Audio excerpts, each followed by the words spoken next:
Et maintenant, bien sûr, ça fait 6 ans déjà. Je n'ai jamais encore raconté cette histoire. Les camarades qui m'ont revu ont été bien contents de me revoir vivant. J'étais triste, mais je leur disais, c'est la fatigue. Maintenant, je me suis un peu consolé, c'est-à-dire, pas tout à fait. Mais je sais bien qu'il est revenu à sa planète, car au lever du jour, je n'ai pas retrouvé son corps. Ce n'était pas un corps tellement lourd, et j'aime la nuit écouter les étoiles. C'est comme 500 millions de grelots.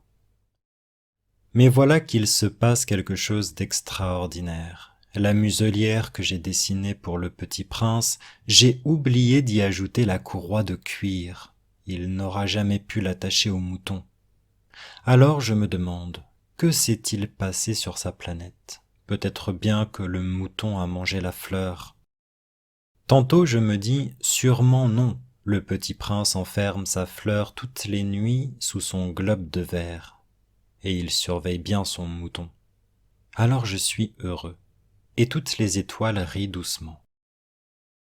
Tantôt je me dis, on est distrait une fois ou l'autre, et ça suffit. Il a oublié un soir le globe de verre, ou bien le mouton est sorti sans bruit pendant la nuit, alors les grelots se changent tous en larmes. C'est là un bien grand mystère.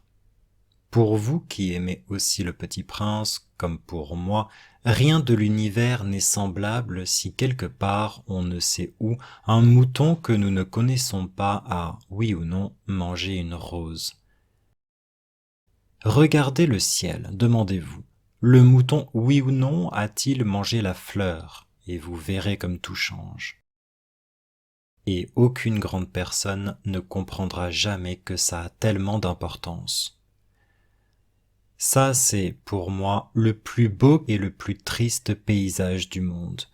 C'est le même paysage que celui de la page précédente, mais je l'ai dessiné une fois encore pour bien vous le montrer.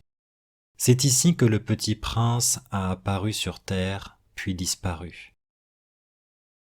Regardez attentivement ce paysage afin d'être sûr de le reconnaître, si vous voyagez un jour en Afrique, dans le désert. Et s'il vous arrive de passer par là, je vous en supplie, ne vous pressez pas, attendez un peu juste sous l'étoile.